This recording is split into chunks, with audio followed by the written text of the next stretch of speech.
राम नारायण राम। राम नारायण राम। आज आपण उपवासावर चर्चा करू।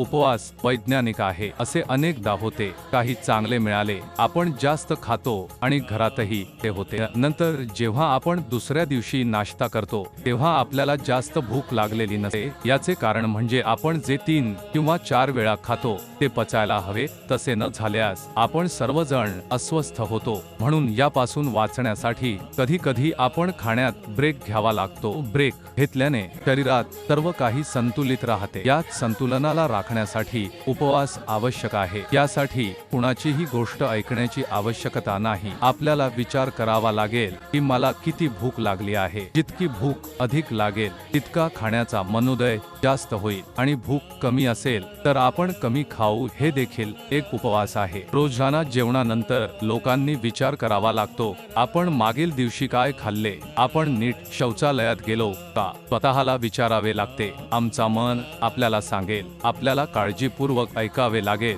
आणि स्वतःवर लक्ष द्यावे लागेल। मनाला विचारा, तू आता कसा आहेस। सर्वांचे मन प्रत्येक गोष्टीत कार्य करते। आपण काहीच करत नाही जर आपले मन नसेल तर आपण काहीही काम करत नाही। उपवास करण्यासाठी आपल्याला स्वतः हा विचार करावा लागतो की असे केल्याने आपल्याला काय फायदा होईल। आमची दिनचर्या योग्य ठेवल्याने खूप फायदा होतो। उपवास ठेवण्यासाठी कोणत्याही धर्माची आवश्यकता नाही। उपवास कोणत्याही धर्माचे लोक ठेवू शकतात। उपवासामुळे शरीरात तयार होणाऱ्या रक्तात पाणी मिळते। शरीर अशा प्रकारे ऊर्जा प्रदान करते। आमचे शरीर कोणत्याही गोष्टीचे संतुलन राखण्याचे साधन आहे। आपण जसे करतो तसे आमचे शरीर प्रतिक्रिया देते। खरे पाहता भगवान आमच्या शरीरात आहेत आणि आपण इथे तिथे पाहतो। हिरणाबद्दल बोलायचे झाल्यास हिरणाच्या नाभीत कस्तुरी असते, त्यात खूप सुगंध असतो, पण तरीही ते इधर उधर शोधत राहतात। तसाच विवेक भगवान आमच्यात आहे आणि आपण इधर उधर भटकत राहतो। म्हणूनच आपल्याला जे काही समस्या येतात त्याचे समाधान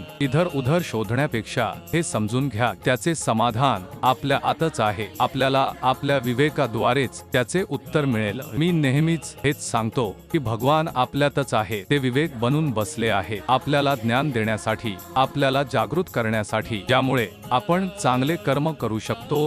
जेव्हा आपण जन्म घेतो तेव्हा भगवान आपल्यातच असतात। कर्म असे करा की आपण भगवान बनून मरा। संती बनून का मरायचे ना। आपण काही घेऊन आलो आहोत ना काही घेऊन जाऊ। आपल्याला विवेकाच्या गोष्टी ऐकायला हवे। आपण कधी जंगलात फिरायला गेलात का? तिथे किती हिरवाई आहे, तिथे प्राणी राहतात, त्यांना उपवास करावा लागत नाही, कारण जेव्हा त्यांना भूक लागते तेव्हा ते खातात। उपवास, पूजापाठ या सर्वांची आवश्यकता फक्त मानवांना असते आणि आजारी झाल्यावर रुग्णालयात जावे लागते। या सर्व गोष्टींवर आपण आपल्या आतल्या चेतनेच्या आधारे नियंत्रण ठेवू शकतो। स्वतःवर प्रेम करावा लागतो। मन जे सांगेल ते मानावे लागते आणि फालतू गोष्टी खाणार नाहीत। जेव्हा आपण आजारी होतो तेव्हा रुग्णालयात जातो, डॉक्टरांना दाखवतो, ते औषध देतात, परंतु ते खाण्याने आपल्याला लवकर बरे होत नाही। मग ते दुसरे काही उपचार सांगतात, तेव्हा ते ऐकून आपल्याला चिंता होते। सर्वांना वाटते डॉक्टर जे सांगेल ते करणे आवश्यक आहे, पण तसे नाही। विवेकाला ऐकून